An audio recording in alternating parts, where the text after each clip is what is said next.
Oh, what up, though? LUE Jenkins. I'm gonna let the music play. YouTube. This music is property of Super Seed Productions and EFM. I have all rights to use this music, so I'm gonna use it. You know, it's up under their copyright or their trademark, so it's mine to listen to. So I hope it ain't this ain't too loud. Hey, whoever in the chat, can you type a 1, 2, 3 ABC for me? Just let me know you there. I'm gonna address one thing and then I'm gonna just get on here and chill with the rest of y'all. Can y'all hear me? What's good? And is my music too loud? I don't want it to, you know what I'm saying? I don't want it to be overbearing my voice. I'm gonna address one thing and then I'm gonna just get on here and chop it up with y'all, have some fun and enjoy the moment. Is my music too loud, Miss Ann? I'll turn it down if it's too loud. Appreciate you for the 1, 2, 3, Ann. I don't want my music to be too loud, but I want to play it because turn it down a bit. Okay. All right, I got you. Thank you, Miss Ann. I appreciate you. Yeah, so I just want to address this one thing, and I'm gonna leave it at that.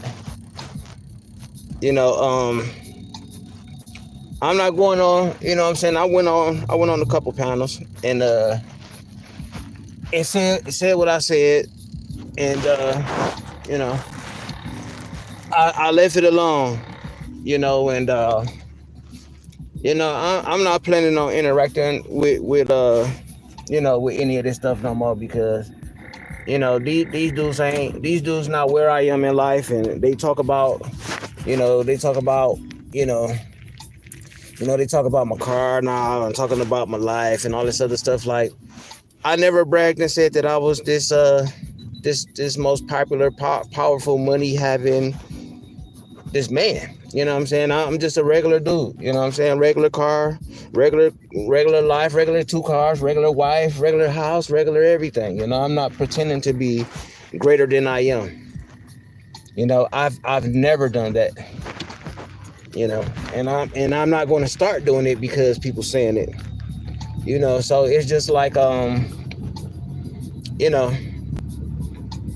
some of the things that's been going on, been said or whatever, and it's a lot of stuff that's been going on that I addressed and I spoke on. So I spoke on it. You know what I'm saying? And it was the truth.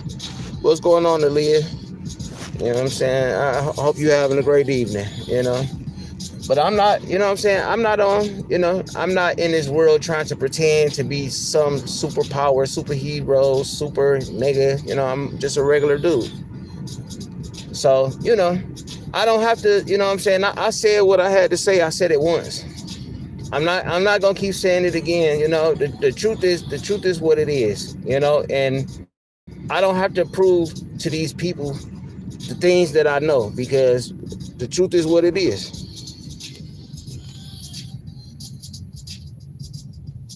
I am not familiar with that language.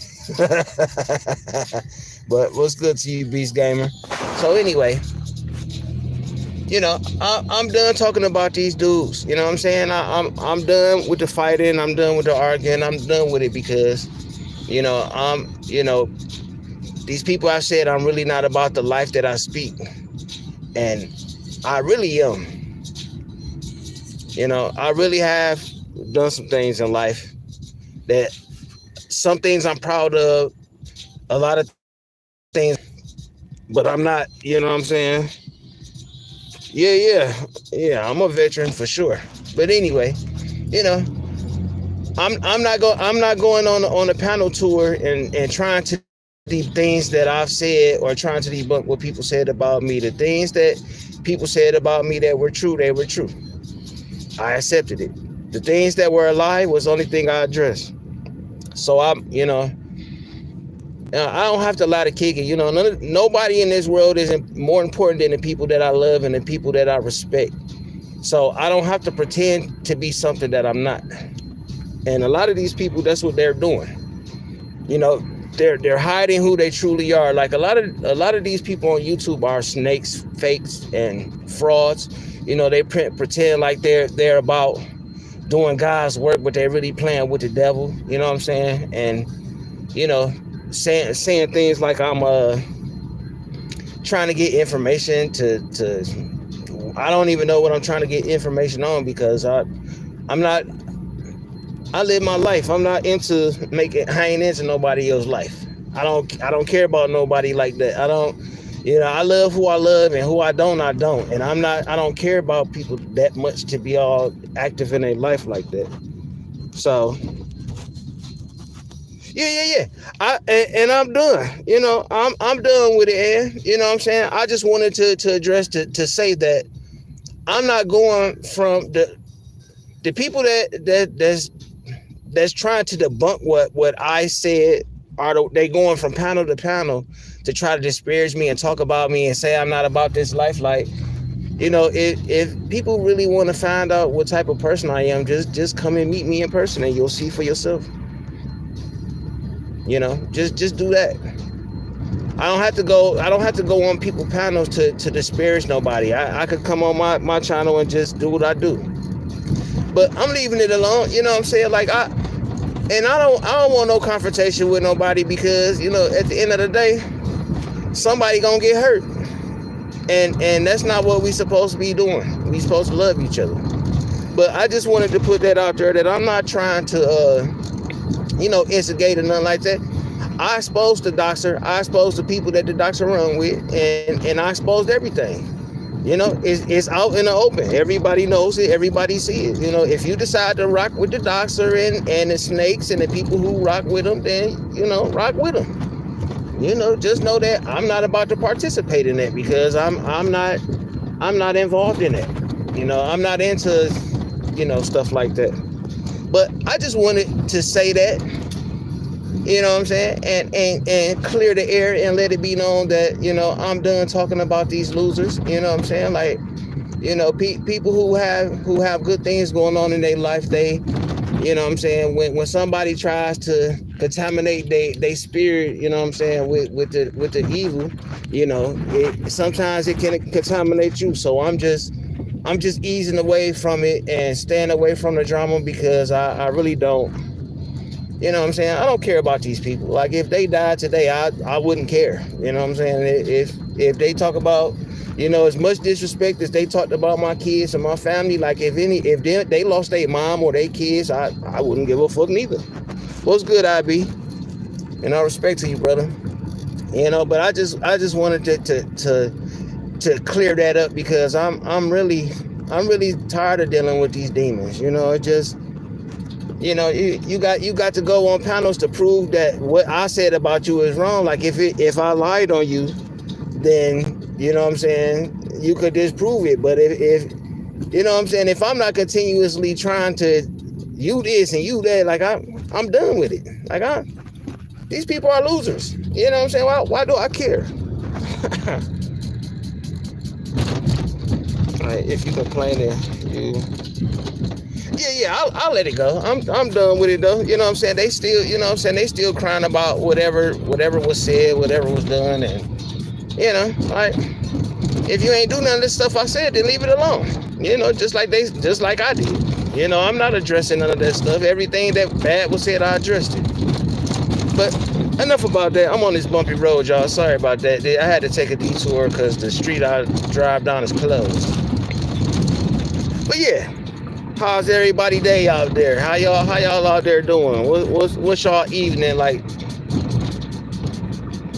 I got in the car, and was like, I'm gonna just ride, and then I went to the store, bought my cigars, and then I bought my my little drink that I'm probably on my way to the water or somewhere where I could just sit and relax, as I'm tired of being in the house. Oh yeah, you know what I'm saying? Like, sometimes you gotta get in your car and just drive, and just, you ain't, or get outside and just walk. I was gonna sit at the park the parking lot where I used to box at, but you know what I'm saying, it's a lot of people there and they playing a lot of music, so I just wanted to get out and, you know, just get out and enjoy it, just enjoy the air, enjoy the life, and enjoy riding around and being in my city. You know, I just finished a big project for one of my veteran brothers. You know, you know, it's a picture with his battery, you know, before he was shipped off to Vietnam. Oh yeah, I'm from Detroit, Michigan. You know, I'm in Detroit, Michigan, on the east side. You know, I'm Detroit all sides, east side. You know, but I just wanted to get on here and chop it up with y'all. You know, the people that come in, you know, y'all want to talk about something, you know what I'm saying, like that. You know, I have a are you in Florida? Okay, yeah, Florida, that's what I'm talking about. I got some people down in Jackson. You know, you know, before my lady got killed, we was gonna move to Davenport.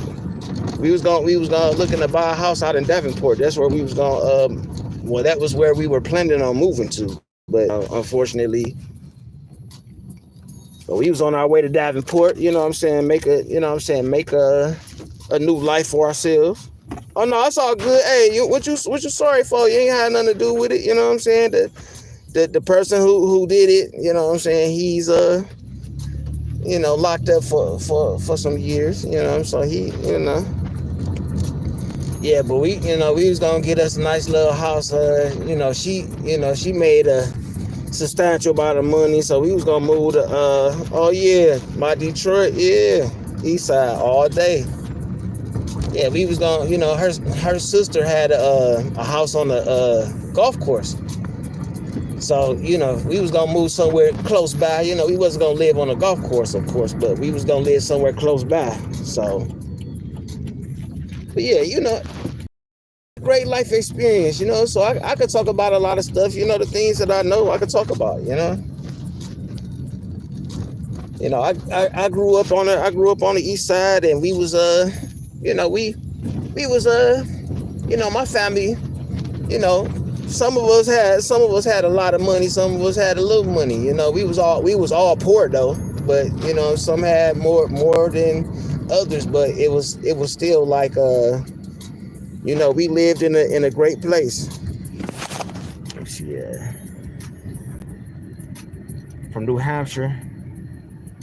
Oh yeah, it's always when you move to a new place, it's always adjusting. Like I've lived in Tennessee for a while. I lived in Tennessee. I lived in Atlanta. Well, not Atlanta, but in Georgia. I lived in Florida for a minute. You know, I got you know, my wife, her family got land in Sweetwater, Alabama. So we you know, we went down there to check out the house, but I'm like, yeah, the country life ain't for me. So I love the city life.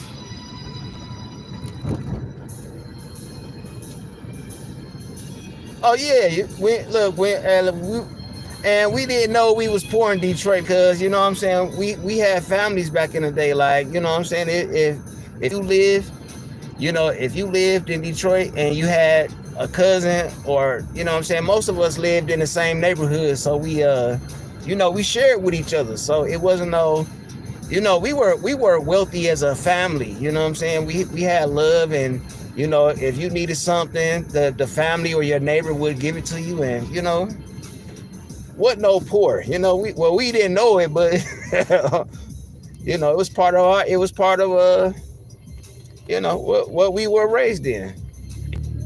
You know, I'm a true descendant of Black Bottom. You know, it was you know, Black Bottom was, you know, if you grew up on the east side, you know, Shane and Hunt, you know, down to Van Dyke, you know, Mac and St. Jean, you know, shit, that's a little bit deep east, but you know, it's, you know, you know, I'm riding through Black Bottom right now.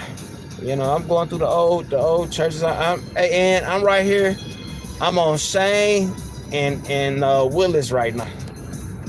You know, I'm going towards the water, so I'm going south right now. You know, I just missed the family era that we had. Oh yeah, yeah, definitely. And our neighbors were basically our family. I grew up on Mac and St. Jean on a street called Gladwin. And everybody on that block was our family. We still family to this day, and it was like maybe like 7, 8 families. And when Chrysler bought our neighborhood out, we all scattered. But every year, around the summertime, we have like a reunion, a family reunion. So we got out. Everybody contributed, and everybody brought something. And it was always fun. Never no fighting, and if it was, it was squashed because we were family. It was a family that stayed right next door to my grandma. Hey, K Reggie, what's good with my Aussie sister? It's all good, sis. I love you, and all is well, and I hope all is well with you. It's a door to my grandma's house because my mom and my aunt bought the house next door to my grandma. So my grandma we had like 2 houses right next to each other, and we lived next door from each other. My grandma had like an apple tree or whatever, and whenever we had like all throughout the year, our family would yep, we always looked out for each other. Yep, for the kids and everything. And the crazy thing, we were so much like family that your next door neighbor could whoop you, and then they'll tell your mom or tell your dad, and then you get another whooping. And it was a real family. They don't do it like that no more. But the family next door from my grandma, they were always, it was always worse because it was a bunch of women. It was, what I'm saying, the princess next door, they had a bunch of girls and a couple boys, and my grandma had a bunch of girls and one boy, and so it was, it was always some cattiness going on, and after a while it just, but it was nothing ever serious. It was always just some dumb stuff that that was for some generation stuff. Like it was cool though. It really wasn't like nothing bad. You know what I'm saying? Like it never got to during the time I was alive, it wasn't never no physical altercations or nothing like that. That they did that when they were kids. So but it was a community. My best friend was a lady named Miss Cole that stayed across the street. She was older than my grandma, and I'm 4, 5, 6. We used to I would go over there, and she had a garden. Well, not a garden, but she had like a farm. She grew like corn, cabbages. You one of 3 girls and a brother. Yeah, well, unfortunately, I'm 10 to 17. I got 16 brothers and sisters. But yeah, so Miss Cole would always, every spring I'll get out there with her. Nice old lady too. And I would get out there in her garden, and we would grow. I would help her plant her seeds and tend the farm and everything, and we would just. It was like she was my best friend. Like Miss Cole was older than my grandma. She was my best friend, and everybody would always ask, like, why you always hanging with that old lady? And I'm like, shit, when it come harvest time, shit, this is what, when it came harvest time, we would take up everything, and we would throw like a big party. Everybody, like my neighbors had pear trees, grapevines. Some, the guy at the end of the block, he had like he had a chicken coop, so everybody would bring something, and we would have, oh yeah, when the lights came on, hey, we were still outside in the summertime, and because our families looked out for each other, so it was safe enough to be outside. Like anybody new came into the neighborhood, they was automatically like, who is you? Like we know who's who and who's not. So we would have like a harvest we called it it was like a Gladwin harvest season. You know, like we would have all of the everything that people had. We would bring it, and like around September, like the middle of September, we would have like a big block party, and we would shut the block down, and you know, everybody had like their food and their fruits, and the older folks had the wine, and you know what I'm saying, like, and Miss Cole was basically the one who started it in I want to say in the 60s. I'm not for sure, but you know, me and Miss Cole used to, like I say, she was my best friend, so we would she would tell me about life, and you know, just talk to me about her life experiences and what she'd been through in life and her kids and everything. So, you know, I really hung out with the old folks. So, you know, we really was, you know, it was we had a village damn near, you know. We had like a Native American tribe, Miss Cole, Miss Polly Cole. She was, you know what I'm saying, she was a native. I forget what tribe she was from, but she was, you know, you know, I just miss the old community that we had, where we would, you know, just put everything together and we would do something. Like that's why I have that in the way that I am. We would always, you know, everybody that lived on the block knew each other. So we just did for each other, and we loved each other. And you know, the Princes, you know, the ones next door to us, you know what I'm saying, you know, they wasn't like the best neighbors, but they were our family. You know what I'm saying? You know, they did their thing, you know what I'm saying? But we loved them, and I loved them, you know. And you know, now, you know, my mom's generation, they, you know what I'm saying, they the elders now, and you know, most of them, you know, passing away, and now you know, the Gladwin parties is on us now. We starting to become the elders, you know. So, you know, I try to instill the old tradition of the family, you know what I'm saying. I try to promote that everywhere I go, because, you know, when, you know, basically the point that I'm trying to make is that, you know, we was broke. All of us was broke, you know what I'm saying? My grandma had a good job, and the other elders had great jobs and money. Oh yeah, the whole street was like a family, yep. And you know, a bunch of people who didn't have nothing put it together and made something big. You know what I'm saying? Every year it was like a celebration. We did, you know, we did what we could with what we had. And now it's like it's so much hate and so much anger. Like, you know what I'm saying? We still in a position right now to this day with individuals who have a little bit of money, and there's a lot of individuals who don't have any money. And when we, you know what I'm saying, when we put our, you know, if we did now what we did back then, our communities would be better. But everybody is on that me and I, and not trying to build a network. You know, it's always somebody who wants to be on the top, and it's not no top. Like, everybody is equal. You know, we had an NBA player that grew up on our block, Jermaine Alexander.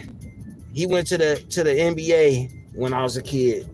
I was best friends with his mom, best friends with his sister, you know, with his sons, you know, nephews and stuff like that. Like, you know, we was part of the family, and you know, we knew an NBA star. He was just a regular dude, you know. Jermaine, what's his name? Okay, Victor Alexander. You know, he got drafted, I forget what, 80 something, and he went to Golden State when Golden State was really wasn't a good team.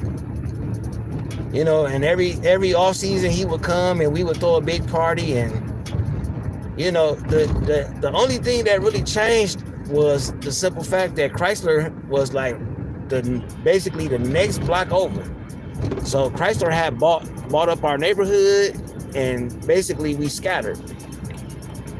So, you know, it's like once they took away the neighborhood, the things changed, you know, and it was just, you know, it's just unfortunate that it changed. But the good thing about it is that, you know, by everybody staying somewhere different, we can always go visit somebody. So, you know, it's still a family, we just scattered. Yeah, but you know, I miss those days. I miss the family days where we would just get together and just live life and enjoy life and do things, you know.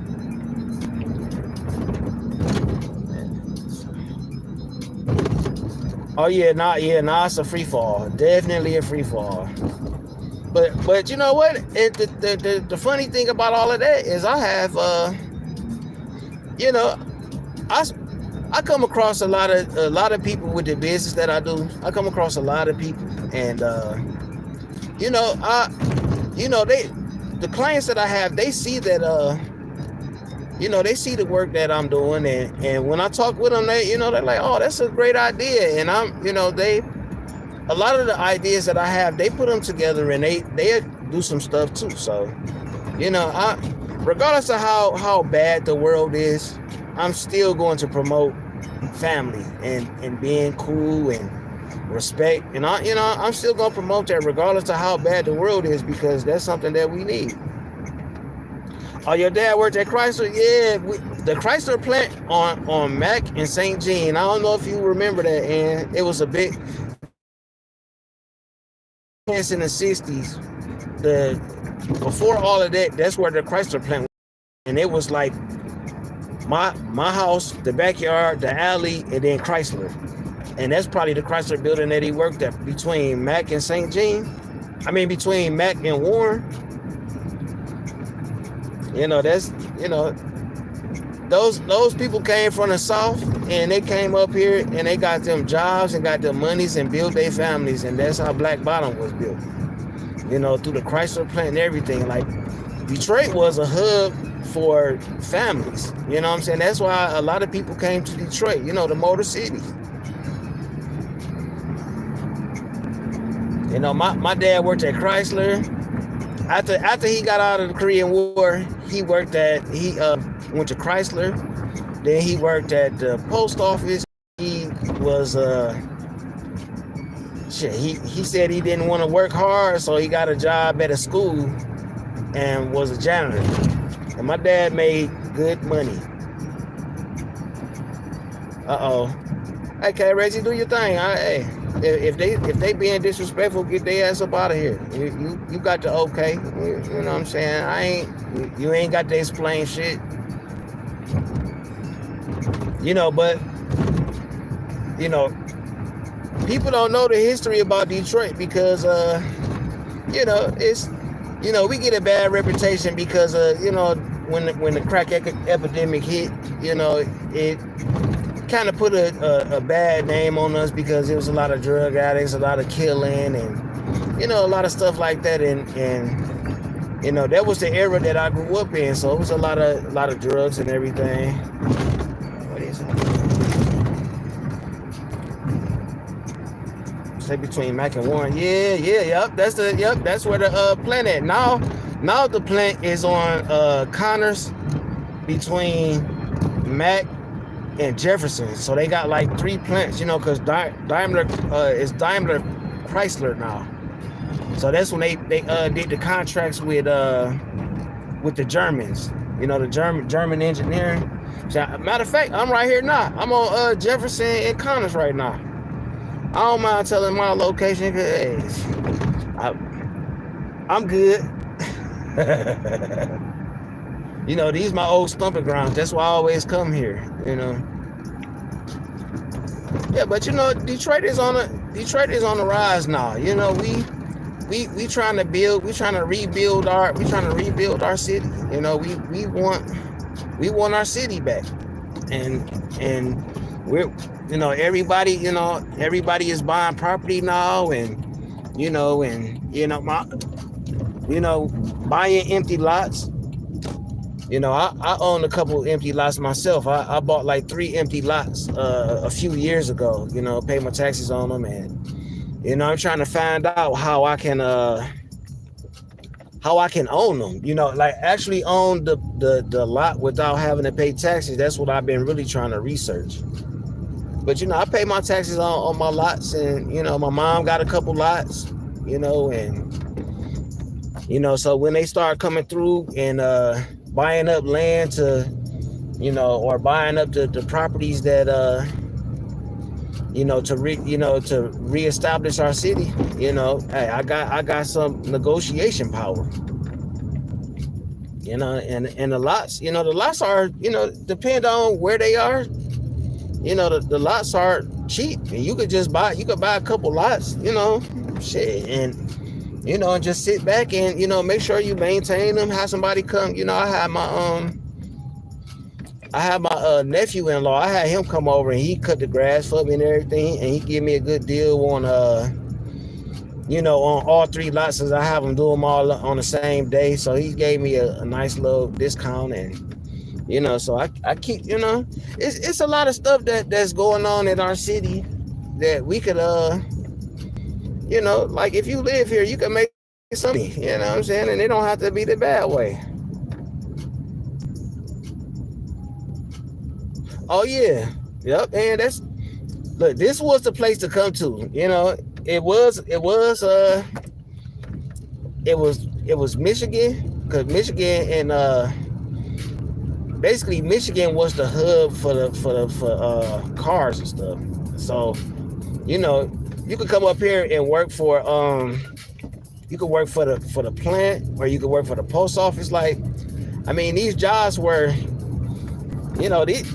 you come up here and get you a job, and you could bring your in about 4-5 months, you could bring your entire family up, and you can reestablish your life, and you don't have to worry about being in the country no more. It ain't nothing wrong with the country, because eventually I may or may not move, buy a house in the country. But right now I'm still young enough. I like the city. I still like to play. So country too slow for me. I don't like that. I like the fast life. Where you can, anything can happen at any given moment. And as long as you're respectful and cool, you ain't got to worry about it. Oh man, did I make a wrong turn? Oh, they didn't build. They got some new housing over here. All right, I'm at matter of fact, and I'm at what is this? This is Connors Park. The foot of Connors, where where you go behind, where you used to go. I forget the name of the I'm gonna tell you a name as soon as I see one. But I'm right at Connors Park right now.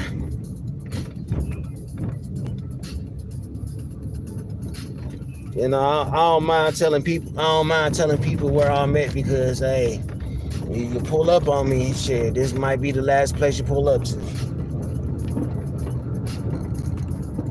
But yeah, I'm at Connors Park right now. I'm trying to look and see if I can see. I'm right here, right and it's right there by the water. Oh yeah. Yeah, Cat Raising, I'm for real. And once I get everything situated, I want you to show me around Australia, because I'm in the next couple years. What I'm saying, it's gonna be, business is about to be booming, and I'm about to start traveling. The first place I want to go to is South America. Though I want to go see the pyramids in South America. Yeah, and I can't see the name of this park.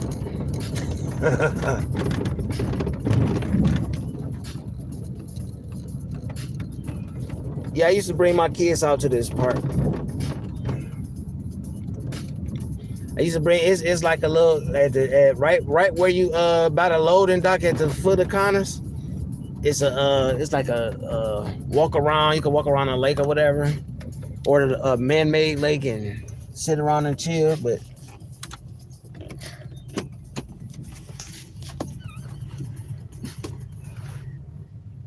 yeah, but I like to relax and enjoy life and chill, and all this confrontation stuff, I'm not really used to it, because we're keep on living. You.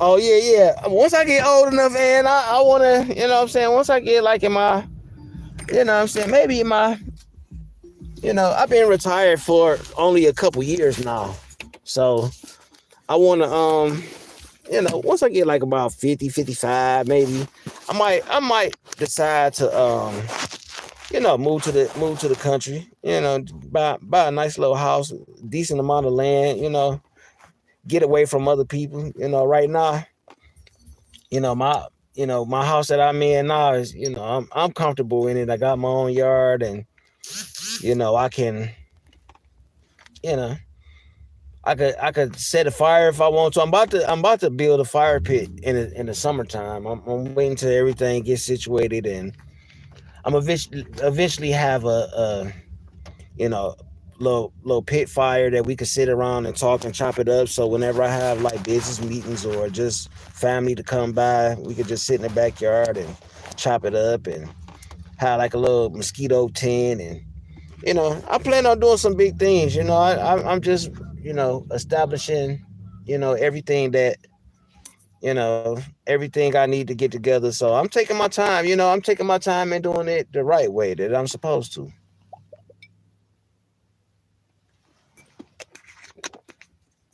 It's time to start focusing on the positive things in life. All this negativity going on, fighting and arguing. I really don't have the energy for that.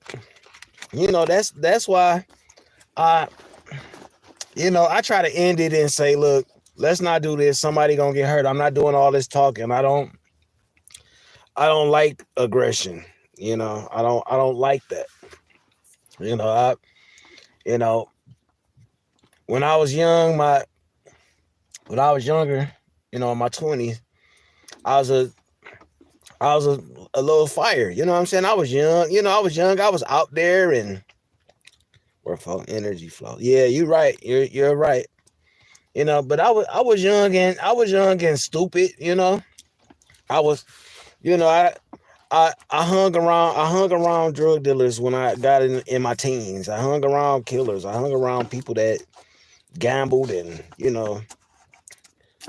I hung around the bad crowd. So I felt like I should, to be a part of them, to fit in. I felt like I had to do the stuff that they did. And my dad always told me, like, you don't need to be around them motherfuckers, but I can't stop you. And you know I we didn't shot shoot guns, and I never sold crack or nothing like that, but you know we I did things that I did some things that I regret, in life. And now that I'm older, and I'm what I watched my children come up. I sort of eased up on the things that I was doing because I had babies, and my sons were, not all of my kids are, the best, what I'm saying. Some of my kids, they worse. I got a couple kids that's worse than me. Like, shit. I want my son that's in his like 23. That motherfucker's crazy. He. Oh, excuse me. My son that's it. That's 23. That motherfucker's crazy. Like, I don't even want to be around him. Like, when he get upset, he's worse than me. He has my 23-year-old temper. And I try talking to him. And but I did my job. So whatever, I just let him know that there's consequences for the things that you do. I do the same thing that my dad did for me. So I try to keep the tradition of telling my kids the truth and letting them know the consequences of the decisions that they make. And you know unfortunately, what I'm saying, my sons that were taken from me, what I'm saying, it was unfortunate. They wasn't in the lifestyle that I was in, because my oldest was he was getting his life together. Got him a job. Had his first baby, and the last conversation that I had with my oldest was he wanted to marry his the mother of his children, and he's like, Dad, what can I do to make this happen? Because I really want to do this. And I told him, I was like, hey, you got to get off your ass, get a job, get a motherfucking house, and take her out of the position that she in. And 2 months later, got him a job at the electric company, got him a motherfucking house. Getting ready to move her in the house, and then the stupid motherfucker come and kill him and shit. You know what I'm saying? Like, but but he took what I said and was like, yo, like, hey, Dad, you right. And it was just funny, like, hey, and I'm an asshole with my kids, and like if you seen how me and my mom talk, like me and my dad talk the same way, and I talk to all my kids the same way. Like, shit, they grown. Shit, get off your ass, get a job. You know what I'm saying, and move her out the motherfucking situation she in, and show her that you mean that shit. You know, and hey, he followed the instructions. Like, life is easy. If you really think about it, life is really easy. All you got to do is just be honest, tell the truth, and just do what you do. You don't have to, what I'm saying, you have to pretend to be something that you're not. Just be who you are, and life will give you the reward. You could get the reward yourself if you just live right. You know what I'm saying? Like, and it might take a long time to get it. I'm 44. I'm 44, about to be 45. I've been retired for 4 years. It ain't that many 40-year-old retirees unless you done been in the army 20 years. You know what I'm saying? Like, it's like, shit. Put in the work, you're gonna get the reward. The Most High gonna look out for you. And it might take, like I said, it might take you a long ass time to get there. But you know what I'm saying? That the work of truth and the work of good, it at the end, it's a great reward. And just don't give up on it. And that's what I try to tell people. Like, when you feel like you're back against the wall, you know what I'm saying? Just look, still remain true to yourself, to the people that you love. Just be true. Like, look, my wife know I'm a fire starter. You know what I'm saying? My wife know. Shit. My wife look, my wife knew I was crazy. I met my wife when I was 22. You know what I'm saying? Yeah, exactly. And yeah, I was delivering pizzas when I met my wife. And my wife was the manager at the time, and I'd always flirt with her and everything. Little funny stuff, like, like, I would come in the store and I would have. I'm gonna tell y'all a funny joke. So I would go to, like, I like peanuts and cashews and stuff like that. So I would walk in the store and I would walk behind her. Like, what, throughout the day, I walk behind her and I would be like, "You want some of my nuts?"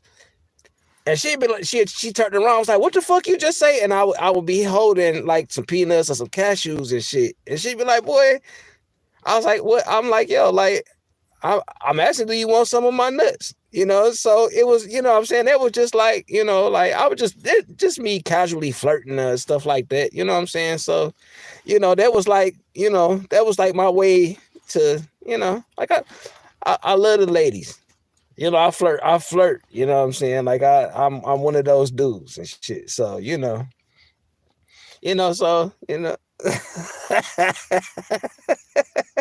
so, I really was, like, I'm really like a lovable guy and shit. So we done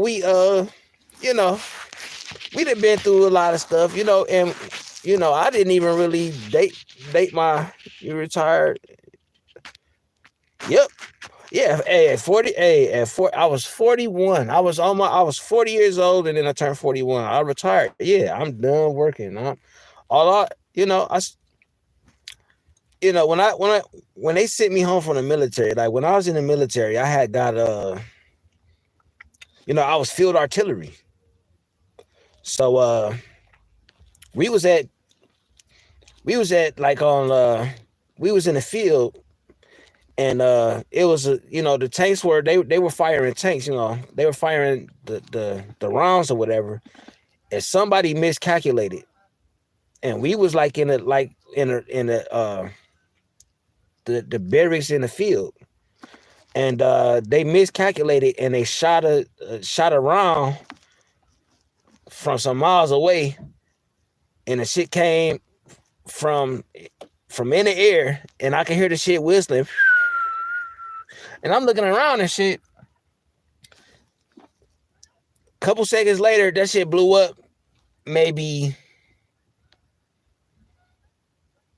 I want to say maybe about 30 feet away from me, and the shit blew up, and it blew me back and shit, and busted my eardrums and shit.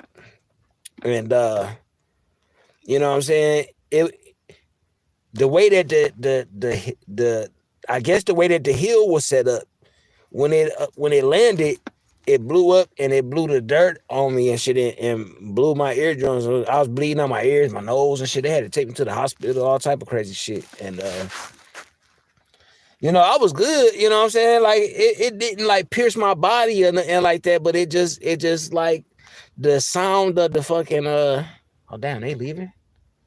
Or whatever. But it was like you know what I'm saying? Like my hearing was fucked up. So, them motherfuckers sent me home, was like, nigga, we gonna send you home. And you know what I'm saying? I was walking on crutches for like 2 months before they sent me home. I was on crutches for 2 months, and my balance was gone. I couldn't hear and shit, and it was just a whole bunch of shit. Then they sent me home and told me, nigga, we can't give you no insurance, can't give you no nothing, and just sent me home fucked up. So I had to relearn how to fucking read. I had to read lips and shit, and look in people's faces, and I really had to relearn myself, basically. You know what I'm saying? Like I had to relearn how to listen, how to hear, how to read lips. You know what I'm saying? Like, loud ass, no clapping noises and shit like that fucking irritates the fuck out of me and disorientates me a little bit. That's why I wear hearing aids. You know what I'm saying? Like, it's a whole bunch of shit that happened to me in my life. You know what I'm saying? That I could talk about, but you know what I'm saying? The thing is, let me tell it. So that way you could get my side of it, because can't nobody tell my story better than me. And it was just crazy that,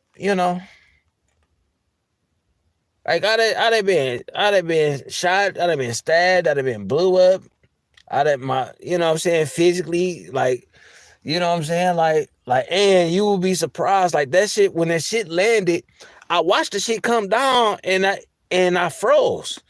You know what I'm saying? Because I didn't know what the fuck was coming. That shit, like, and once it came into view and I saw it, it was like I couldn't react anyway. So when the shit landed, it just blew me back. You know what I'm saying? Dirt. The fucking it feel like, first it feel like heat. Then the dirt came, and then I flew. Like I felt the heat first. You know what I'm saying? Like that shit blew me back. They said I flew back like 20 yards. Maybe not 20 yards. They said it was like, what, 10 to 15 yards? I flew back, because when it landed and blew up and shit, because like I said, it was a hill. So it came like, the hill was like this. So when it came down like this, and I was like standing like right here. So when it came down, it just blew this way. So basically the earth saved me. The way that the where I was standing at saved me and shit. So like I've been through some shit. I got shot. I got shot twice. I got motherfucking sliced across the motherfucker tried to slice my eye up. Shit blew up. I done been through a whole bunch of shit and people like, dude, you soft and shit. Like, nah, like, motherfucker, like, y'all motherfuckers don't know what the fuck I've been through, you know? And I'm still peaceful. Like, my dad didn't raise no chump. My dad didn't raise no soft man. You know what I'm saying? My dad was thoroughbred. You know, he was just a hoe. You know, he fucked a lot of women and shit. You know, like, and it's a lot of people who tell me I should write a love story, talk about my girl got killed this shit. Because when they hear the story, they be like, damn, like, you should write that down and shit. Like, you know, like, man, I need a secretary. I need a secretary so she can write it down and put that shit in order for me. Cause, you know, I draw, you know, my thing is to draw, you know. Oh yeah. That's one of the Cat Reggie, that's one of the laws of power, you know. You let people, you know, you let the people believe that they have an advantage and a better position than you, so they let their guard down. So when they let their guard down, you can motherfucking get that ass. But you know, and I ain't trying to go there, but you know, always play dumb. You know what I'm saying? Always play dumb. Always play like you don't know what's going on, and you know that people are better than you and stronger and faster than you. Let them, you know what I'm saying? Give them a false sense of security. You know what I'm saying? That's why I could wait in bushes for 14 hours. You know? But I'm just, like a lot of people, and this is why I want to be. This is why I want to talk about building and doing good things with people, because war is not pretty. Unfortunately, I didn't go see war. I didn't go to Korea. I didn't go to Vietnam. I didn't go to Iraq. You know what I'm saying? I wanted to go to Iraq. I wanted to go to Ranger School. I wanted to jump out the plane and land in the middle with the shit and go shoot motherfuckers and fight and shit. I wanted that. You know what I'm saying? But the Most High saw something different for me. You know? I cried when they sent me home from the military because I was at home. I was at peace. Like my dad was a crazy motherfucker. Like, y'all, a lot of people don't know. My dad went to the Korean War. This was before Vietnam. My dad didn't go to Vietnam, but my granddad ended up going to Vietnam. And my granddad and my dad sort of kind of, I think my dad might be older than my dad. My granddad, I gotta ask my mom. I'll figure that shit out. But they, excuse me, around the same age. My dad was born in 1923. You know, so he, my dad was a different breed of man. So like training exercises and shooting and stuff like that. My dad taught me how to shoot when I was 9 years old. Like, I'm shooting guns in the fucking alley. Hey, and I'm gonna tell you, look, between Harding, what is it? Harding and what's the next street over? My dad stayed on Harding. And Montclair's a little closer. Harding and damn, that's fucked up. I don't even know the streets around me and shit. Well, anyway, Harding and the next block over was an alley in between them two streets. It was an alley. My dad set up a shooting range in the alley. He shut the alley off and put bricks. He bought bricks and told the neighbors, like, yo, this is what we gonna do. And our neighbors wasn't using the alley anyway. And my dad turned that shit, into where he used to. My dad had it set up where you could only come into the alley one way. So you could only come through the alley from Warmer. So he put like a brick wall up and put some other shit up, and we was in the alley shooting. You know what I'm saying? Like, my dad put up targets and shit, and down the alley, and my dad would sit down with me and shoot. And then when we went into the field, my dad taught me how to shoot, throw knives and all that shit. Like I'm rusty throwing knives and shit. I went in my yard the other day and was throwing them motherfuckers bouncing back at me and shit. You know what I'm saying? But my dad taught me how to hunt, taught me how to shoot, taught me how to do a whole bunch of shit. So, like we would sit in that alley and my dad would sit up plastic bottles and shit. We would shoot down the alley and shit. Sometimes with real guns and shit. And he had it set up where it wouldn't go past nothing and shit. My dad was cold. My dad was a Mason. You know what I'm saying? He was, he my dad was the dad of the neighborhood. You know what I'm saying? He was the true elder and shit who, even the drug dealers respected my dad. You know what I'm saying? When my dad spoke, everybody got quiet. You know what I'm saying? Like, I remember a dude disrespected my mom in front of me, and the nigga called my mom a bitch, and my dad got out the car, gave him a 2-piece. Beep beep. The nigga fell, got back up. Beep beep. He's like, call my girl a bitch again. He's like, the next time you stand up, you ain't gonna stand up no more. And that nigga sat on the motherfucking ground until my dad got in the car and we pulled off and shit.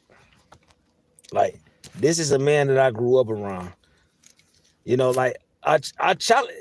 When I was 17, my dad was shit. However old he was, you know what I'm saying? However old he was, I stood up to my dad and told him, nigga, you ain't gonna talk to me like this. We this and that. And my dad pulled over to the side of the road. We was in a car. I was like, you ain't gonna talk to me like that. You ain't been around and all this other shit. And I was, young, mouthy motherfucker. My dad pulled over on the side of the road. He said, you think you a man? He was like, well, you're about to be one right now. And he pulled over to the side of the road and we got out. We was on Kercheval. I don't remember exactly where we was, but we was on Kercheval. And I think like Boulevard, Van Dyke or some shit. And my dad was like, you gonna be a man today. And we got out the car and it was an empty field and shit. Like, wasn't no house, it was, house or two houses may have been gone or whatever. And my dad had pulled to the side of the road and was like, you gonna prove you a man today? And he pulled over, told me get out and shit. We got in the field and my dad put his hands up. He said, come on, you a man, you gonna talk to a man? I'm gonna show you what a man is and shit. And he was like, we gonna fight. My dad whooped my ass. Like knuckle, like full contact, fist. And told me, you gonna be disrespectful to a man, I'm gonna show you what a man is. My dad whooped my ass like a real man. And when he was done, he was like, you still feel like a man? He picked my ass up, put me in the motherfucking car, and drove me home and told my mom what the fuck he did to me and shit. And then he told my mom, like, he thought he was a man and I wanted to show him what a man was. And you know what I'm saying? It was like, I respect my dad for doing that to me. You know what I'm saying? Like, because I was disrespectful and out of pocket, and any elder in my life would have done that to me. You know what I'm saying? Because I was out of pocket and I was wrong. You know what I'm saying? For being disrespectful to my dad, because my dad didn't do nothing but love me and show me respect and show me how to respect other people. You know what I'm saying? So that was a lesson that I had to learn the hard way. So that's why I am the way I am. Like, that's why I'm nice to people. That's why I lead with respect, because I know the consequences of that shit. But I also know what consequences I'm gonna give a motherfucker if they disrespect me. And that's the side of me that people think that's weak. You know what I'm saying? Like, I'll fight anybody. You know what I'm saying? Like, I don't give a fuck if you're a superstar, a fighter, you didn't been in shit all your life and shit. Like, and now that I'm older, I know which fights to pick, but these dudes on YouTube doing all this goddamn talking and all this other shit, like, they don't know. Like, I come from a bloodline that'll shoot your ass and won't hesitate to do this shit, because that's what we do. Like, I'm in my 40s. You know what I'm saying? Like, I'm not fighting with none of these young niggas. I'm not fighting with no old nigga. Like, let's just be respectful or not respect each other and go our own ways. Let's not fight, because you know what I'm saying? Like, I don't want to be that person. You know, I'd rather be peaceful. But if you put me in that position, you know, my side lady's gonna be there. You know, I grew up in Detroit where you learn how to fight or you learn how to run. And I couldn't run. I didn't have the speed. You know, so I had to fight.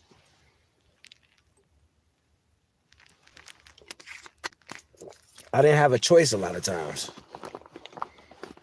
Yeah, and it's a lot of fights I lost. You know, I didn't have my ass whooped. I'm not afraid to say it.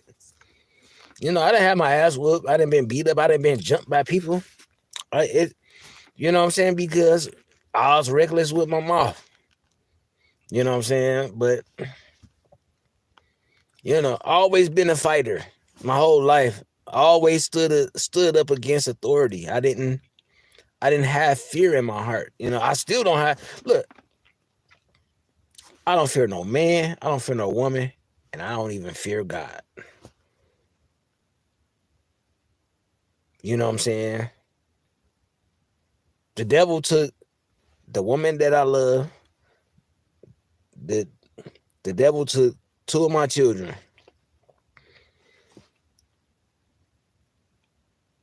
I didn't ask God why. I said, God, give me the strength to fight the devil. Because that's the motherfucker who gonna pay. The motherfucker who killed my kids killed themselves. Because if I would have known in time, I would have been on the hunt. And I wouldn't have cared about the consequences. You know what I'm saying? Like, the nigga who killed my girl, the nigga had a 20-minute standoff with the police. If I would have got there, it wouldn't have been a standoff. I would have went in that bitch gun blazing and shit, you better duck. Like, these people don't know, like, a man and his emotions is dangerous. That's why I don't play into my emotions. That's why I try to stand on logic. Yeah, sometimes I'm emotional. You know, because you know, you talking about people I love. You know what I'm saying? Like, don't talk about people I love. Cause I'm not gonna do that about you. That's why I say it. Like, these people then talked about my mom, they talking about my kids and all this other shit. Like, when your mom died and something happened to your kids and you still alive, you outlived your kids. And then you get on here and you've been doing bullshit, and then my mama died and my son died. I'm gonna be like, oh well, good riddance. Because that's what you did to me. You know what I'm saying? Like, y'all think these motherfuckers on YouTube is dark. I'm dark too. I just don't do it. You know, that's not in my nature to be that. I'm not evil. I can be if you want me to. You want me to be evil? I can be. Keep fucking with me. Keep thinking that I'm not about this life. You know what I'm saying? Like, it's a reason why my friends are over there and I'm here.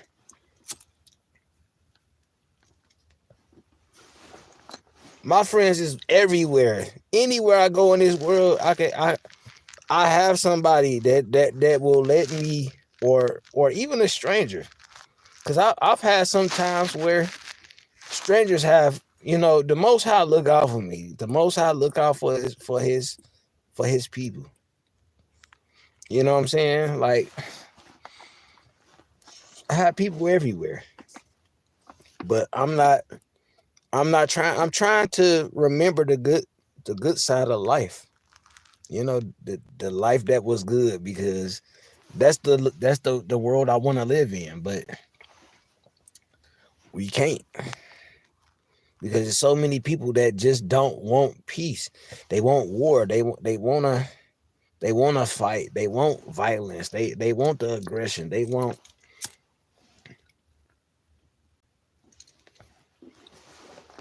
I'ma stay away from the bullshit because these people on YouTube don't know. In real life, you know, they call me Lucifer for a reason.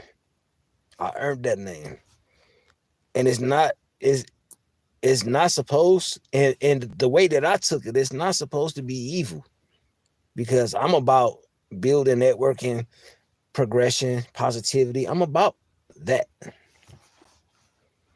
But if I got to turn to the devil, you're not gonna want to see that person. You know, like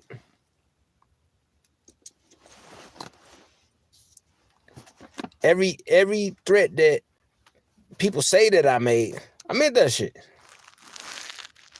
Like, you participated in the disrespect of the people that I love, and then you threaten me, and then you call me a bitch ass nigga, and you call me this and that and all this other shit. Like, you asking to see the devil.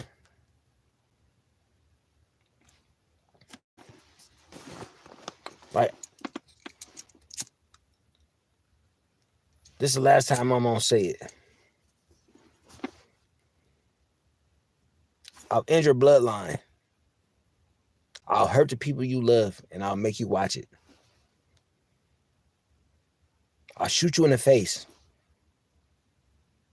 I'll torture you. I'll do whatever the fuck I can to fuck you over if you fuck with me. I'm trying to be peaceful. Don't let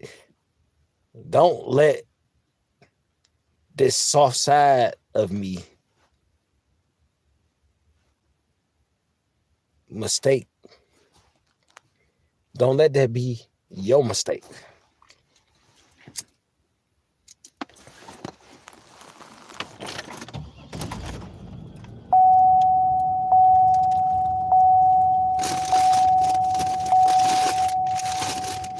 You know, but I'm going to end this live. You know, I ain't got no problem with nobody. But if you make one, we going to see it through. Keep thinking I'm not about that life. Quit talking about my roof that's falling down.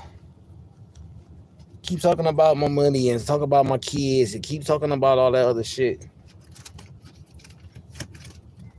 You keep disrespecting the people I love, you're going to meet the people that I lost in love. That's not a threat. That's a promise. You know, but, you know, love, peace, happiness, success, everything positive that's going on in your life, focus on that. You know, love the people that you got in your life, because at the end of the day, tomorrow ain't promised. You know what I'm saying? And you could lose your life today. You know what I'm saying? You could go to sleep and not wake up. I'm grabbing a CD to listen to. Yeah, you might not wake up tomorrow. You know, or if you mess with the wrong person, you'll be put to sleep. Keep thinking that people are weak and emotional and not ready for war. That nigga motherfucker killed my kids. I found a day later I was on a manhunt before they told me the nigga killed himself. I was ready. I was ready.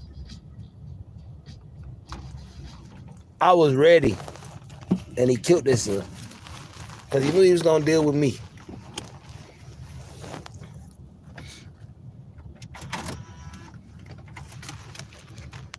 Quit speaking on the people I love. Just leave me alone. Do your content. I ain't been speaking on you. You, hey, I don't have to prove what the fuck I said because y'all showing it. Y'all showing that y'all a group. Y'all showing that y'all work together. Y'all showing it. I ain't gotta prove shit. Everything I said has been the truth. Every single thing has been the truth.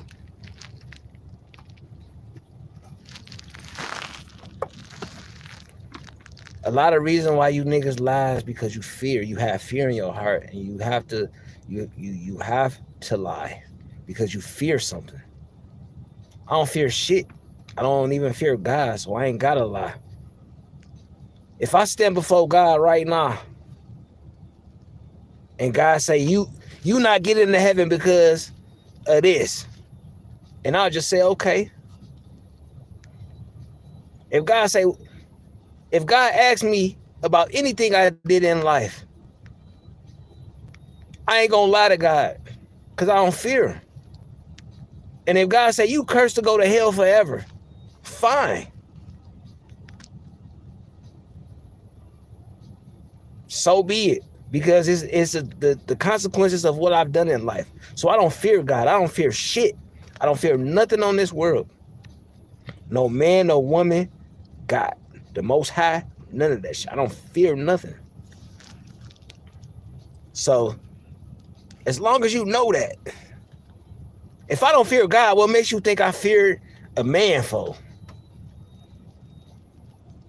Like, y'all better leave me the fuck alone. I'm trying to be good. I'm trying to be honest. I'm trying to be fair. I'm trying to be respectful. Bring the devil out if you want to. You won't be the first motherfucker that got buried. I promise you that. Why you don't think nobody fuck with me? Why you think I'm by myself all the time? I only go see people when I feel like seeing them. Because people know it's a full moon now. It's a beautiful night right now. But I'm about peace. I'm about love and I'm about everything. But I'm equally evil, warring, and everything else. I'm the same on both sides.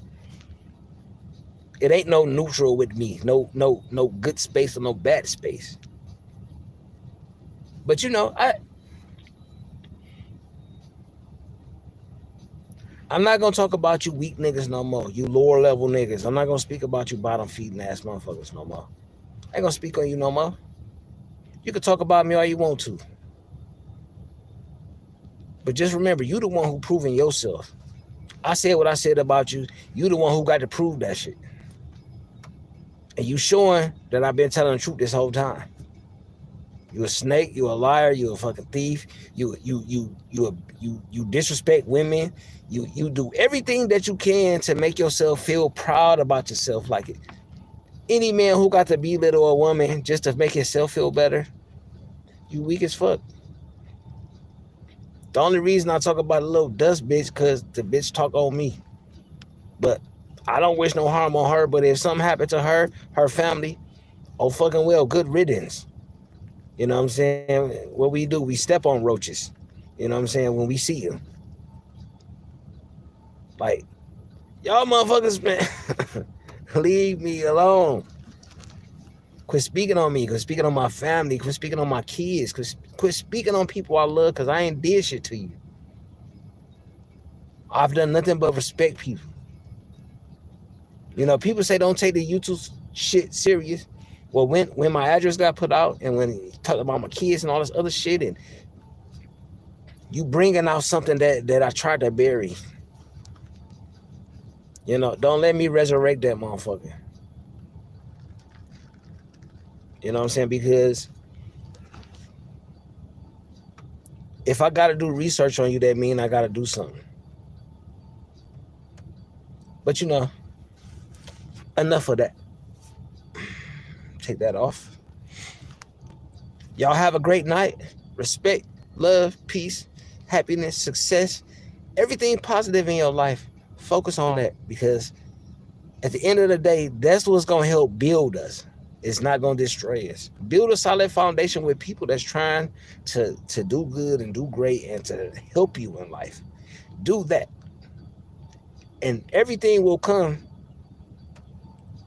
as it's supposed to, because whatever you put out into the world is what you get back. Trust me, I know. I've been on the bad side of it. But I'm about to head out. Y'all have a great evening, great night.